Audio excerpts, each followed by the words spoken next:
The glossy black grand piano sat untouched in the corner of the Evergreen Hotel's opulent ballroom, its polished surface reflecting the crystal chandeliers overhead. The annual charity gala hosted by Hartwell Industries was in full swing, with waiters in pristine uniforms weaving through clusters of Boston's elite. Champagne flowed freely, diamonds sparkled, and beneath the pleasant hum of conversation lay the unmistakable current of power and wealth. Amelia Bennet stood by the service entrance, her fingers nervously smoothing down her borrowed black dress. At 32, she was attractive in an understated way, with warm brown eyes and chestnut hair pulled back in a simple updo. Tonight was her first event as part of the catering staff, a second job she'd taken to supplement her income as a music teacher at a public elementary school. The extra money would help with her 6-year-old daughter Penny's upcoming medical treatments. "Hey, new girl," called Travis, one of the senior servers, motioning her over with a jerk of his chin. "How's it going out there?" "Fine," Amelia replied, refilling her tray with champagne flutes. "Just trying not to drop anything." Travis smirked, his eyes flicking toward the ballroom. "See that piano? Word is the entertainment cancelled last minute. Rumor has it the great Gabriel Hartwell himself is in a mood about it." Amelia followed his gaze to a tall, imposing figure standing near the center of the room. Gabriel Hartwell, CEO of Hartwell Industries and one of the wealthiest men in America, was speaking with several guests, but his expression remained distant, almost cold. At 40, he had the confident bearing of someone accustomed to command, with salt and pepper hair at his temples and piercing blue eyes that seemed to miss nothing. "What does that have to do with me?" Amelia asked, turning back to her work. Travis leaned closer, his breath smelling of mint and mischief. "I overheard the event coordinator panicking. Apparently Hartwell donated this piano himself, and he's big on showcasing local talent. Some hotshot pianist from Juilliard was supposed to play tonight." "That's unfortunate," Amelia said, preparing to return to the floor. "Wait." Travis grabbed her arm. "One of the other guys mentioned you teach music or something. Can you play?" Amelia hesitated. "I studied piano performance in college, but that was years ago. I haven't played professionally since—" "Perfect," Travis interrupted, his eyes gleaming. "I dare you to go play something. Just imagine the looks on these rich folks' faces when a server sits down at their fancy piano." "Absolutely not." Amelia pulled her arm free. "I need this job, Travis. Come on.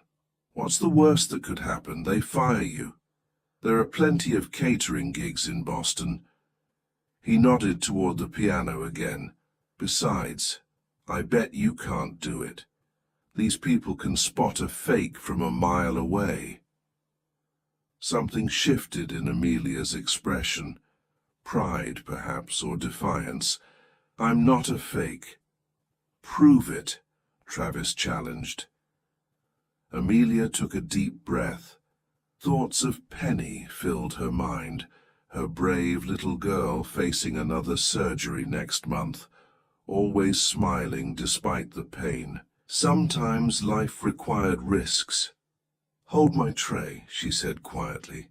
Travis's eyes widened. "Wait, you're actually going to do it? I was just messing with you." But Amelia was already walking away, moving purposefully through the crowd. Her heart hammered in her chest as she approached the piano. A few curious glances turned her way as she set her empty serving tray on a nearby table and smoothed her hands down her dress once more. The event coordinator, A harried woman with a clipboard spotted her and frowned. "Excuse me, you can't—" "I heard you lost your pianist," Amelia said softly. "I can help." The woman looked skeptical. "You're with the catering staff?" "Yes, but I'm also a pianist." Amelia held the woman's gaze steadily. "What do you have to lose?" After a moment's hesitation, the coordinator nodded curtly. "Fine, one piece. If it's not working, I'll signal you to stop." Amelia approached the piano, aware of the growing attention. A ripple of whispers followed her as she sat on the bench and adjusted its height. She could feel curious stares, hear suppressed laughter. From the corner of her eye, she caught sight of Travis and several other servers watching, with expressions ranging from amusement to horror. She took a steadying breath and placed her hands on the keys. The cool ivory beneath her fingers felt like coming home after a long journey.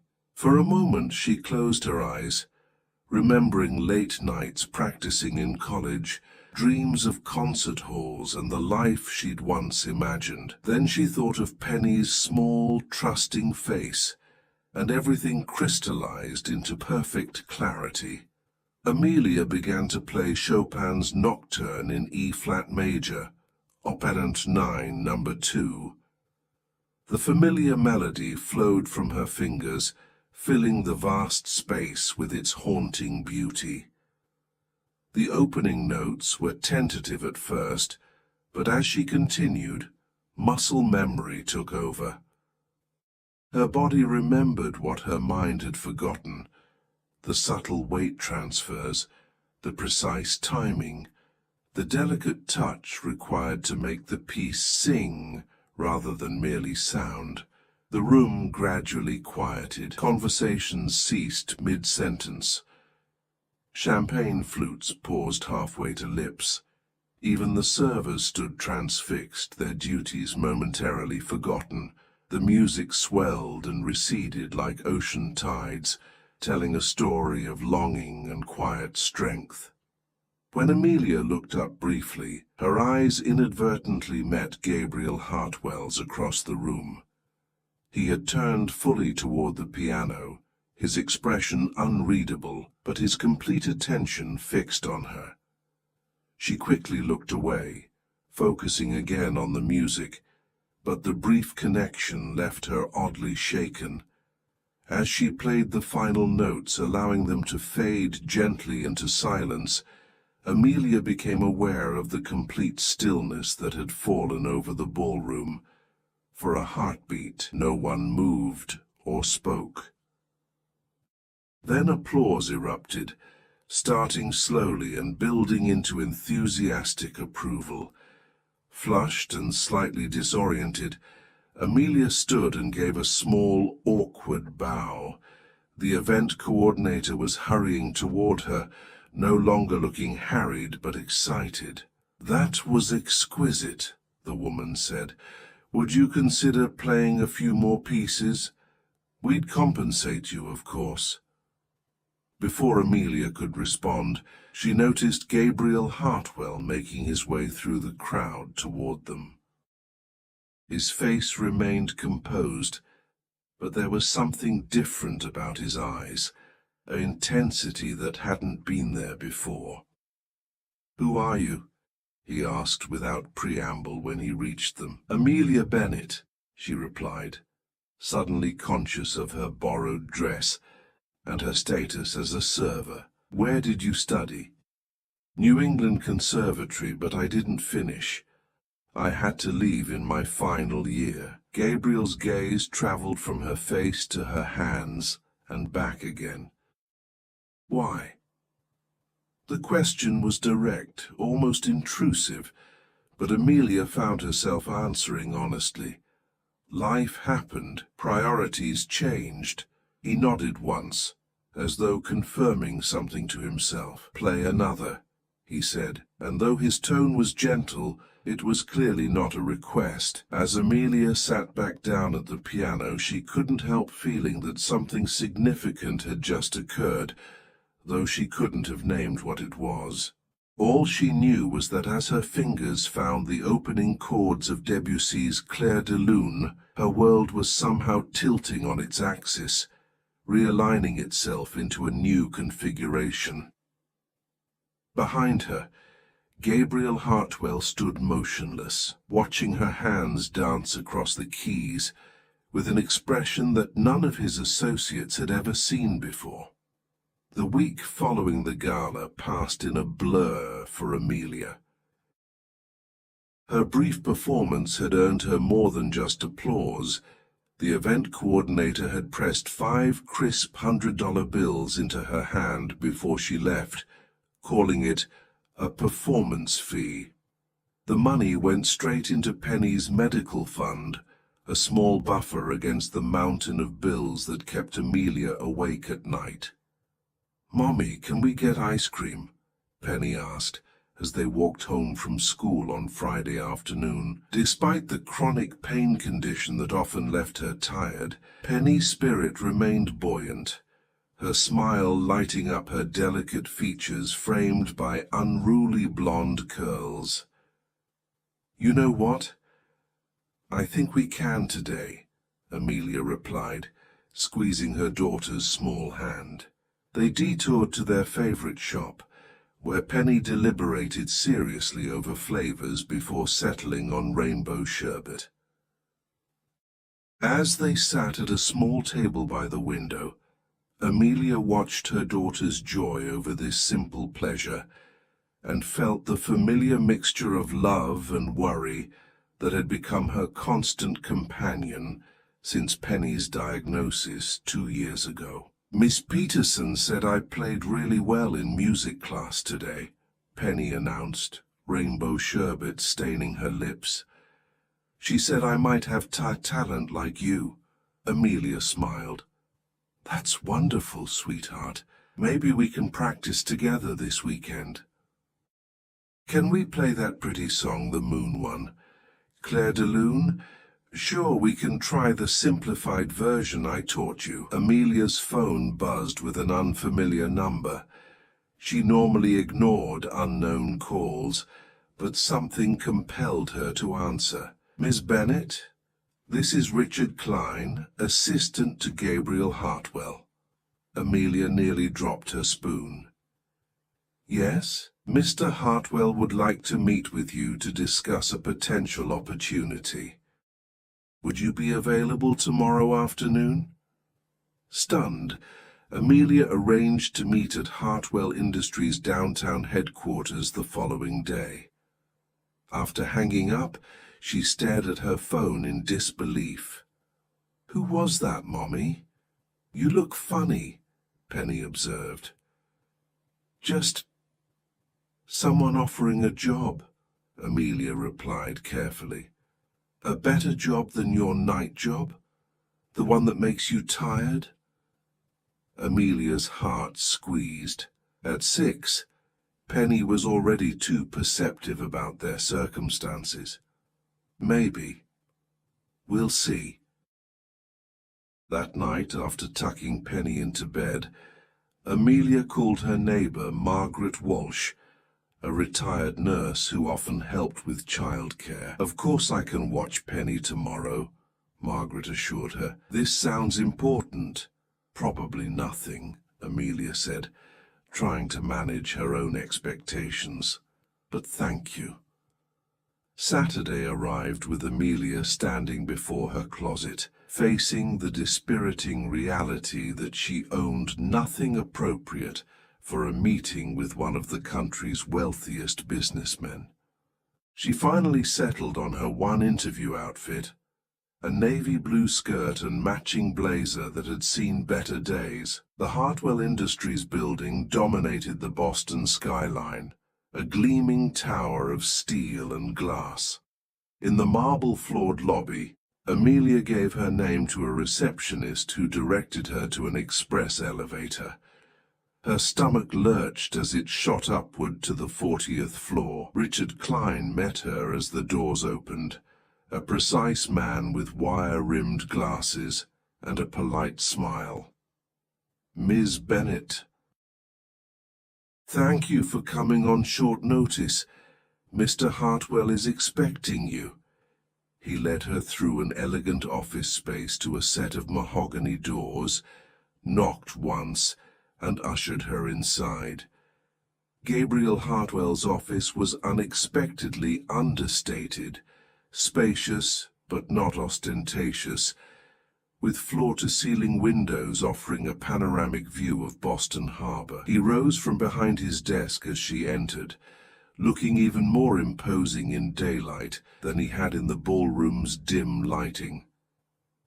"Miss Bennett, please, sit." He gestured to a chair facing his desk. "Would you like coffee, tea?" "No, thank you," Amelia replied, perching on the edge of the chair, hands clasped tightly in her lap. Gabriel studied her for a moment. "Your performance the other night was remarkable. I've heard professionals with less skill and certainly less feeling." "Thank you," Amelia said, unsure where this was heading. "I did some research," he continued, surprising her. "You were on track for a promising career. Full scholarship at the conservatory, glowing reviews from student recitals. Then you disappeared from the music scene entirely." Amelia stiffened. "As I said, priorities changed." "Your daughter," Gabriel stated rather than asked. At her startled look, he added, "I'm thorough when something interests me, Miss Bennett." "My daughter is not up for discussion," Amelia said firmly, despite her nervousness. "If that's why I'm here—" "It's not," Gabriel interrupted, his expression softening marginally. "I apologize if I overstepped. I wanted to understand why someone with your talent is working as a caterer." Amelia relaxed slightly. "Teaching music at an underfunded public school doesn't pay all the bills." Gabriel nodded, accepting this without judgment. "I have a proposition for you. My mother, Caroline Hartwell, is turning 70 next month. She was a dedicated patron of the arts before her health began declining. These days she rarely leaves her estate in Newport." He paused, moving to look out at the harbor. "She taught me to play piano as a child. It's one of the few good memories I have of my childhood. The piano you played at the gala was hers. I donated it to the hotel in her name years ago." This personal revelation seemed to cost him something. Amelia remained silent, sensing there was more to this story. "Music was everything to her once," Gabriel continued. "Now she shows little interest in anything.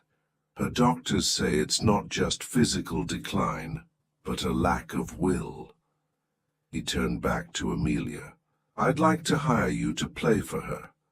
Private performances at her estate, twice weekly to start." Amelia blinked in surprise. "I'm not a professional pianist anymore." "You could have fooled everyone at that gala." A hint of a smile appeared briefly on his face. "Including me." "What exactly would this involve?" she asked cautiously. "You would drive to Newport, about an hour from Boston, play for my mother for approximately 2 hours. The repertoire would be your choice, though she favors the romantics, Chopin, Liszt, Schumann. And the compensation?" $2,000 per session, Amelia's breath caught. "That's excessive." "It's not charity, if that concerns you. It's the going rate for a private performance by a skilled pianist." His eyes held hers steadily, plus expenses for travel. The amount was staggering, enough to cover Penny's medical bills and then some. But suspicion nagged at her. Why me? There are professional pianists you could hire. Gabriel considered her question. The way you played that night, it wasn't just technically proficient. There was emotion, vulnerability. My mother needs that connection more than perfect technique. Something in his voice made Amelia wonder if perhaps he needed it too. I have a daughter, she said. Her schedule, her needs come first. We can work around your availability. Richard will handle the logistics. Gabriel came to stand before his desk. Will you at least consider it? Amelia thought of Penny's next surgery, the mounting bills, the second job that left her exhausted. When would you want me to start? Next week, if possible. He seemed pleased by her implied acceptance. There's one more thing. He pressed a button on his desk. Richard, send them in. The office door opened and a middle-aged couple entered, looking nervous. Miss Bennet, this is Walter and June Spencer. They were also at the gala. June Spencer stepped forward, her eyes bright. Your playing was beautiful. Walter and I... Well, our daughter was supposed to get married next month, but her fiancé... She faltered. Walter put his arm around his wife. Our daughter's engagement ended badly. She's devastated. The wedding was to include a special piano piece during the ceremony, her grandmother's favorite. We were hoping you might consider playing at the ceremony instead of the performer who cancelled on us. Amelia looked from the hopeful couple to Gabriel, confused about his involvement. The Spencers are old friends, Gabriel explained. When they mentioned their dilemma, I thought of you. They'll compensate you separately, of course. June reached for Amelia's hand. We know it's last minute, but it would mean everything to our Kelly. Amelia felt overwhelmed. Yesterday she had been a struggling single mother, and today she was being offered opportunities that could change everything. Part of her wondered if this was too good to be true. I'd be happy to help, she found herself saying. Just let me know the details. After the Spencers left, Gabriel walked Amelia to the elevator. Richard will be in touch with the specifics. I'll see you at my mother's next week. As the elevator doors began to close, Amelia caught a final glimpse of Gabriel Hartwell. For just a moment, his carefully controlled expression had slipped, revealing something that looked almost like hope. The Georgian-style mansion that belonged to Caroline Hartwell stood regally on a cliff overlooking the Atlantic Ocean. As Amelia drove through the iron gates and up the winding driveway, she felt increasingly out of place. Her used Honda Civic looked absurdly modest against the backdrop of manicured gardens and classical statuary. A housekeeping staff member greeted her at the front door, leading her through a marble-floored foyer adorned with priceless artwork. Mrs. Hartwell is in the music room, the woman explained. Mr. Gabriel arrived earlier. He doesn't usually attend these sessions, but he wanted to be here for the first one. Amelia's stomach tightened. No one had mentioned Gabriel would be present. She'd spent the past week practicing feverishly, determined to justify the extravagant fee. Now the pressure doubled. The music room was a light-filled space with tall windows facing the ocean. A magnificent Steinway concert grand piano stood at its center. Gabriel turned as she entered, his expression unreadable as always. Beside him in a wheelchair sat an elegant older woman with silver hair swept into a chignon. Despite her obvious frailty, Caroline Hartwell's posture remained impeccable, her aristocratic features clearly the source of her son's striking looks. "Mother, this is Amelia Bennett," Gabriel said.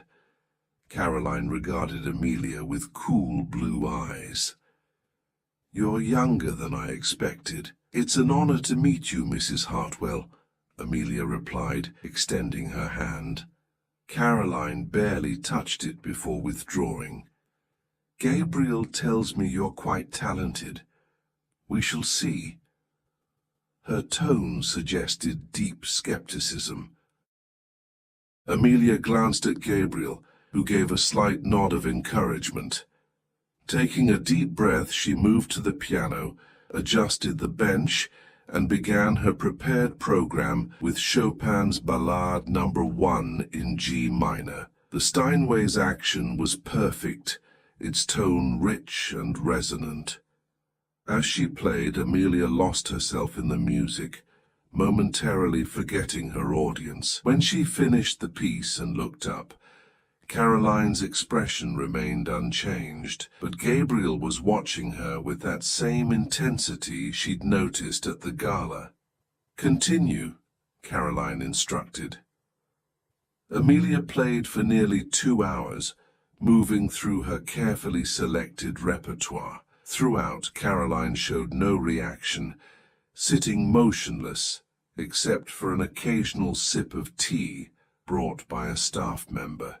When Amelia finished her final piece, Liszt's Consolation No. 3, silence filled the room. "That will be all for today," Caroline finally said. Without another word, she pressed a button on her wheelchair and turned away, exiting through a side door. Deflated, Amelia began gathering her sheet music. "I don't think she enjoyed it." "You're wrong," Gabriel said, approaching the piano. "I haven't seen her sit through a full recital in years. Usually she dismisses performers within 15 minutes. "Really? My mother isn't one for effusive praise. The fact that she stayed is significant." He paused. "Will you continue?" Amelia thought of the check that would be waiting for her, money that would cover 3 months of Penny's medications. "Yes, if she'll have me." "She will." Something like a smile ghosted across Gabriel's face. "Until next week, Miss Bennett." Over the following weeks, a routine developed. Twice weekly, Amelia drove to Newport, played for Caroline, and occasionally exchanged brief pleasantries with Gabriel when their paths crossed. Caroline remained aloof, though Amelia began noticing subtle changes: a tapping finger, a slight nod during particular passages. Meanwhile, Amelia prepared for the Spencer wedding, meeting with the heartbroken bride, Kelly, who slowly began showing signs of healing as they worked together on music selections.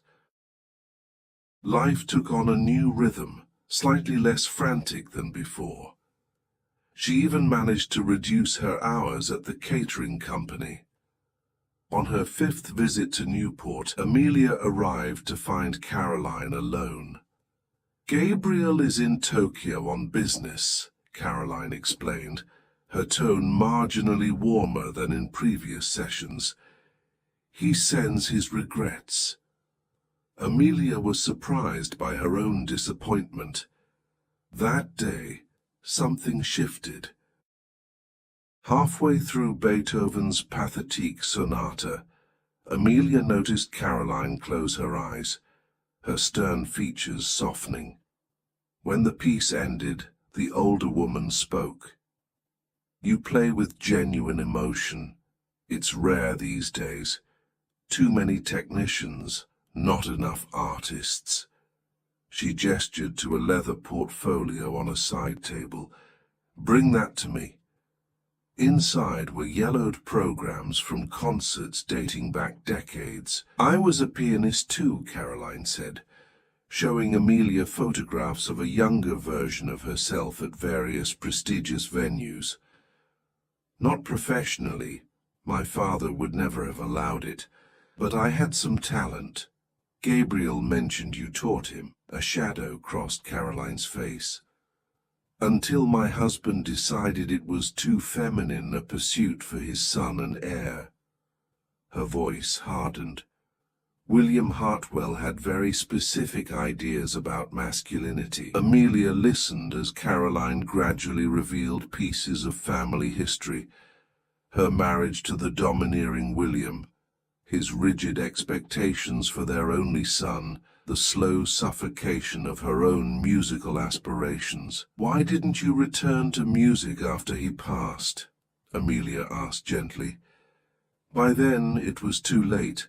My hands—" Caroline held them up, revealing the twisted joints of rheumatoid arthritis, "and perhaps my spirit as well."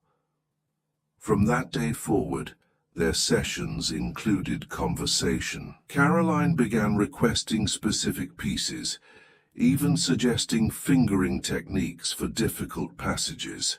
She asked about Amelia's background, nodding with understanding, when Amelia explained how Penny's medical needs had derailed her musical career. "You chose motherhood over art," Caroline observed. "I sometimes wonder if I should have made the same choice.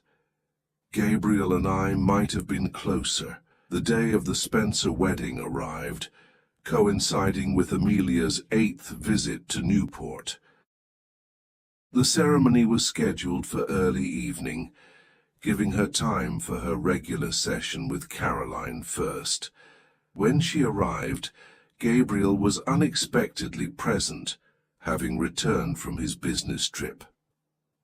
"I thought I'd stay for today's performance," he said, looking more relaxed than Amelia had ever seen him.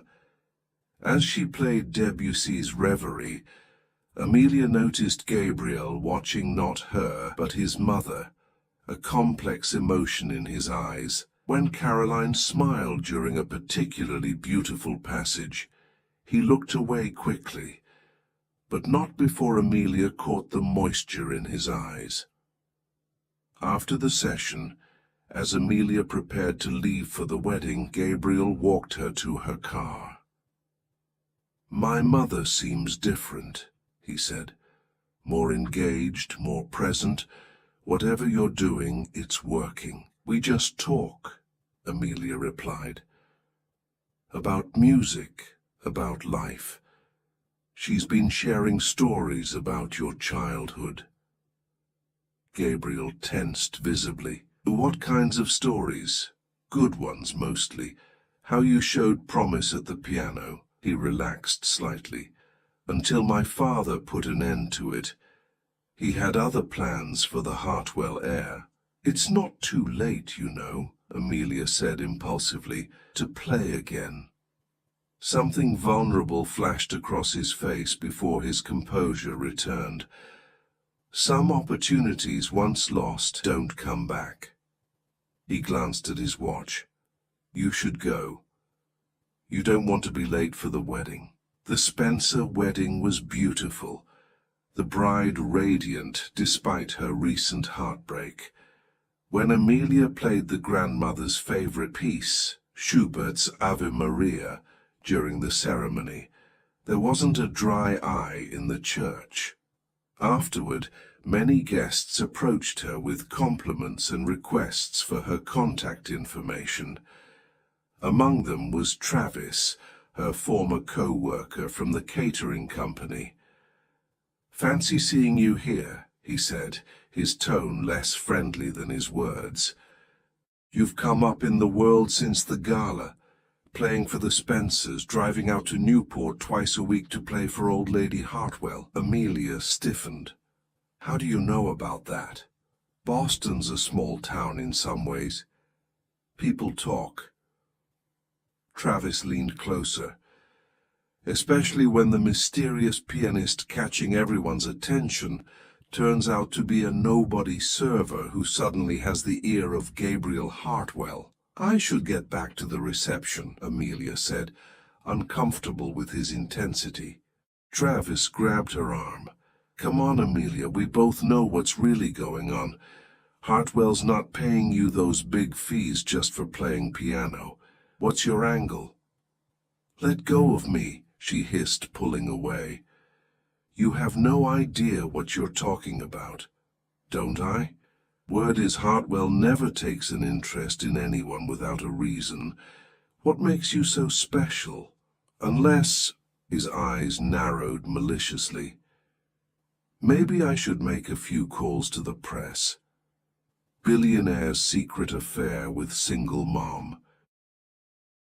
That makes for a juicy headline. There is no affair, Amelia insisted, her face burning. It's a professional arrangement. Then you won't mind if I share what I know, Travis countered, including details about your sick kid. People love a sob story. Leave my daughter out of this, Amelia warned, real anger flaring. Everything all right here? A deep voice interrupted. Gabriel Hartwell stood behind them, impeccably dressed in a tuxedo, his expression glacial as he regarded Travis. Travis paled. Mr. Hartwell, I was just catching up with an old colleague. Were you? Gabriel's tone could have frozen fire. It looked like harassment from where I was standing. No, sir, just a friendly chat. I'll be going now. Travis retreated hastily. Amelia stared at Gabriel in shock. What are you doing here? The Spencers invited me. I came late. He turned to her, concern replacing his cold anger. Are you all right? Who was that? Nobody important, Amelia said, still shaken.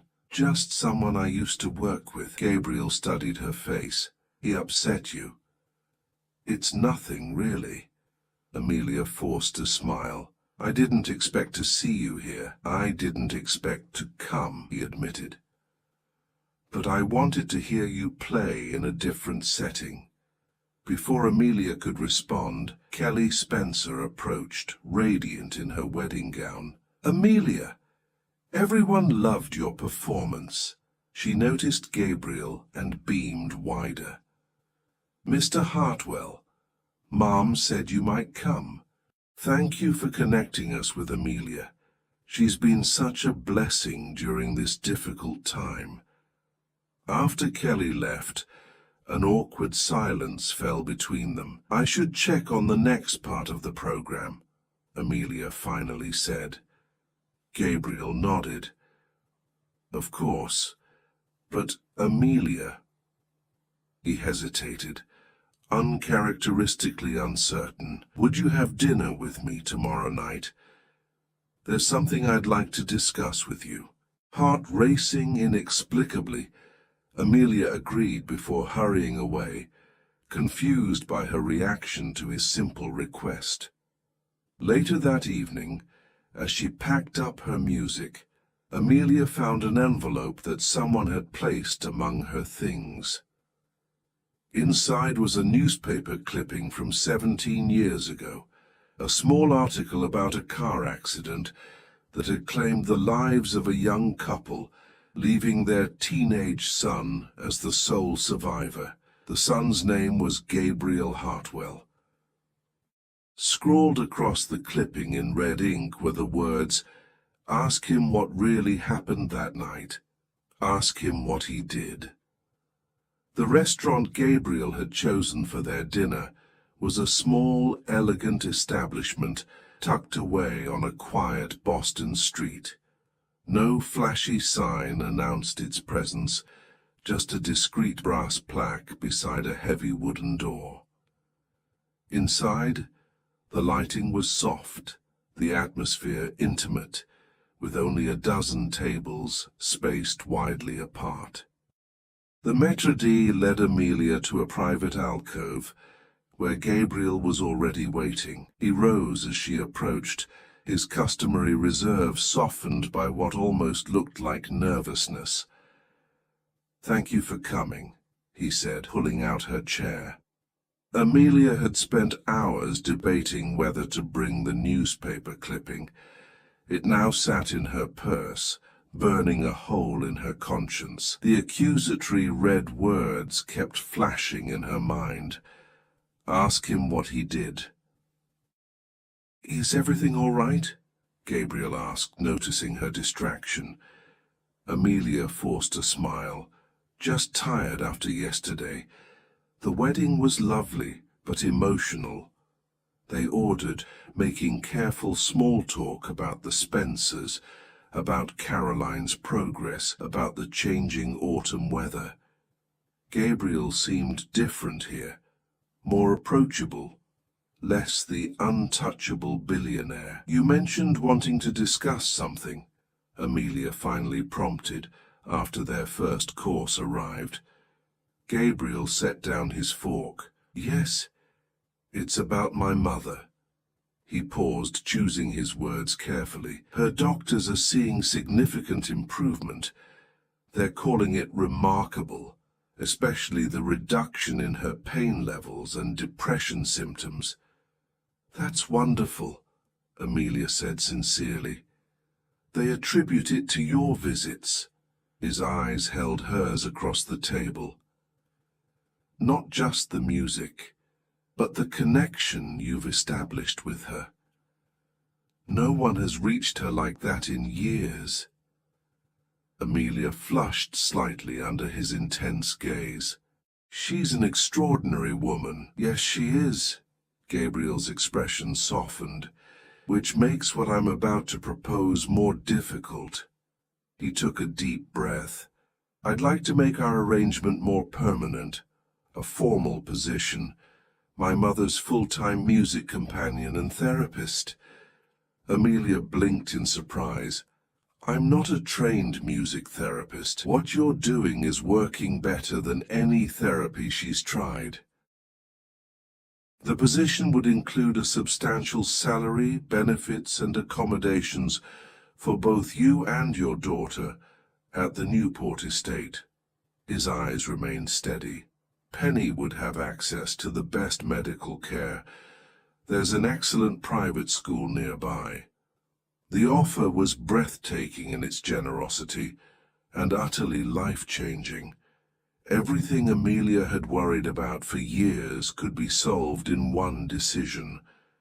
"This is overwhelming," she said honestly. "Take time to consider it," Gabriel replied. "There's no rush." As their main courses arrived, Amelia felt the weight of the newspaper clipping growing heavier. If she accepted his offer, she would be binding her and Penny's lives to the Hartwells. Didn't she owe it to her daughter to know the truth about the man making such an extraordinary proposition? "Gabriel," she began hesitantly, "there's something I need to ask you." His expression turned guarded. "What is it?" Steeling herself, Amelia reached into her purse and withdrew the clipping, placing it carefully on the table between them.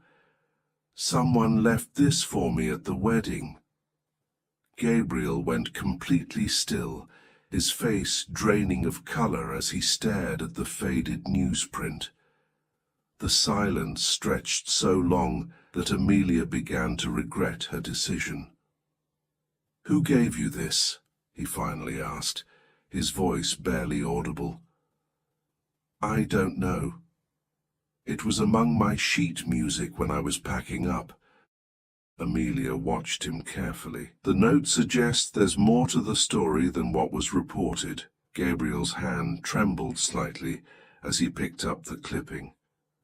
"There always is," he said quietly. After a long moment, he looked up, his eyes filled with a pain so raw that Amelia nearly flinched. "Do you want to know what really happened that night, Amelia? Is that why you came tonight?" "No," she answered truthfully. "I came because you asked me to. But now, yes, I think I need to know."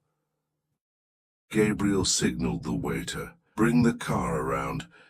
We need somewhere more private for this conversation." 30 minutes later, they were walking along the Charles River, the city lights reflecting on the dark water. The night had turned cold, and Gabriel had insisted she take his suit jacket.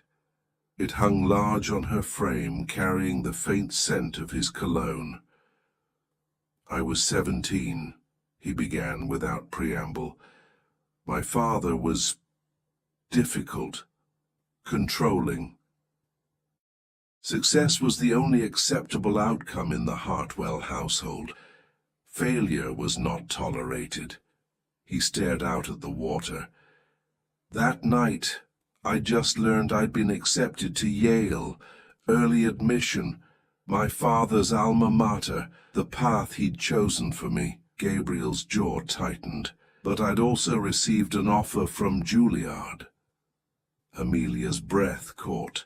"You wanted to study music, piano." "I'd been practicing in secret for years after my father banned it. My teacher thought I had real potential." A bitter smile crossed his face. "I was naive enough to think my father would be proud, that my acceptance to a prestigious conservatory would change his mind." "It didn't," Amelia guessed softly. "He tore up the acceptance letter in front of me, called me—" Gabriel stopped, composing himself. "We argued violently. I told him I was going to Juilliard with or without his blessing. He told me if I did, I would no longer be his son." They walked in silence for several steps. "I stormed out. My mother followed me, begging me to reconsider, not to throw away my future over a hobby." His voice broke slightly. "My father came after us. He was driving too fast, too angry. On a curve by the coast." Amelia's hand found his arm. "The accident?" Gabriel nodded. "The car went over the guardrail. I managed to get out, to pull my mother free, but my father—" He swallowed hard. "The car caught fire. I couldn't reach him." "You were just a child," Amelia whispered, horrified. "The investigation ruled it an accident, but there were whispers. The Hartwell heir arguing with his father just before the crash. Some suggested I'd distracted him deliberately, or worse." His eyes met hers, haunted. "The note implies I did something criminal. I didn't. But I've never stopped feeling responsible. And your music? I never touched a piano again. I went to Yale as planned, took over the company when I turned 25, became exactly what he wanted me to be." The irony in his voice was painful to hear. "My mother recovered physically, but something in her broke that night too. She retreated from life, from me. I think looking at me reminded her too much of what she'd lost." Amelia's heart ached for the boy he'd been, for the dreams he'd abandoned. "Until recently. Until you," Gabriel corrected her. "Somehow you've reached her in a way I never could." "Maybe because I remind her of herself," Amelia suggested gently. "A mother who loves music." They had reached a small footbridge. Gabriel stopped, turning to face her fully. "Now you know my darkest secret," he said quietly. "Does it change your answer to my proposal?" Amelia considered the question carefully. "I haven't given you an answer yet." "But you have concerns." "Not about what happened 17 years ago," she assured him. "You were a child, caught in an impossible situation. My concern is more practical." She took a deep breath. "Penny and I have built a life in Boston. It's not perfect, but it's ours. Moving to Newport, becoming dependent on your family's generosity, that's a big step." "It's not charity," Gabriel insisted. You've given my mother back her joy, her will to live. You can't put a price on that." "But there would be a price," Amelia said quietly. "Just not a financial one." Understanding dawned in his eyes. "You think I expect something in return? Something personal?" "The gossip has already started," Amelia admitted. "My former co-worker at the wedding, he implied things. If I move into your family's estate—" "I would never," Gabriel began, then stopped, his expression shifting from offense to something softer. "Is that your only concern? What people might think?" "No," Amelia admitted, her heart beating faster. "I'm also afraid it might be true." "What might be true?" "That there is something personal developing." She met his gaze steadily, "At least on my side." For a moment Gabriel looked stunned. Then slowly, tentatively, he reached for her hand. "Amelia, when you played that first night at the gala, something happened to me. Something I thought I'd buried forever woke up." His fingers tightened around hers. "The last thing I expected was to feel again. Music, emotion, connection. But I do. With you." The honesty in his voice left Amelia breathless.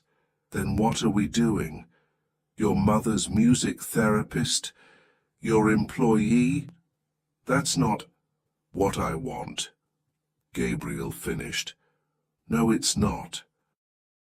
But I didn't think I had the right to ask for more." His free hand came up to touch her cheek. "Do I?" Before she could answer, her phone rang. Margaret's ringtone. Apologizing, Amelia answered immediately, her stomach dropping at the panic in her neighbor's voice. "It's Penny," Margaret said. "She spiked a fever suddenly. The hospital says to bring her in right away." The next hours passed in a blur. Gabriel insisted on driving her to Margaret's apartment, then to Boston Children's Hospital. He used his influence to ensure Penny received immediate attention, staying by Amelia's side through the examinations and tests. When Penny was finally settled in a private room on IV antibiotics for a severe infection, Amelia collapsed into a chair beside the bed, watching her daughter's chest rise and fall in sleep. "She's going to be okay," Gabriel said softly from the doorway. "The doctor just confirmed the antibiotics are working." Amelia nodded, too exhausted for words. Gabriel entered, placing a cup of coffee in her hands. "You should rest. I can stay with her." "You don't have to do this," Amelia said, looking up at him. "I want to," he replied simply, taking the seat beside her. After a moment he added, "I called my mother, told her what happened. I'm sorry about missing tomorrow's session." "Don't apologize. She sends her love. And this." He reached into his pocket and withdrew a small, antique music box. It was hers as a child. She thought Penny might like it when she wakes up. Tears filled Amelia's eyes at the unexpected kindness. "Thank you." Gabriel hesitated, then spoke carefully. "My offer still stands, but with an amendment. Instead of Newport, I have a property in Brookline, 15 minutes from here. You and Penny would have your own space, your independence. My mother could visit, or you could visit her. No obligations beyond that." Amelia looked at her sleeping daughter, then back at Gabriel. "And us? Whatever this is between us, we take it one day at a time," he said. "No pressure, no expectations, just possibility." 3 months later, On a snowy December evening, the music room of Gabriel's Brookline home was filled with the sound of laughter and piano music. Penny, fully recovered and thriving in her new school, sat beside Caroline at the grand piano, her small fingers picking out Heart and Soul, while the older woman played the accompaniment. From the doorway, Amelia watched them, her heart full. The past months had brought changes she could never have imagined, Penny's health improving under the care of Boston's best specialists, her own career blossoming as she divided her time between teaching, performing at select private events, and her continued sessions with Caroline. And then there was Gabriel. He approached now, slipping an arm around her waist as they watched his mother and Penny play. "She's getting better every day," he murmured. "They both are," Amelia replied, leaning into him slightly. Caroline looked up, catching them in their moment of closeness, and smiled, a genuine, warm expression that transformed her once stern face. "Gabriel," she called, "come show Penny that piece you've been practicing." Amelia looked at him in surprise. "You've been practicing?" A faint flush colored his cheeks. "Just a little, when no one's around." "He's been taking lessons in secret," Caroline confided to Penny with a conspiratorial wink, "just like he used to as a boy." "Come on, Uncle Gabriel," Penny encouraged, patting the bench beside her.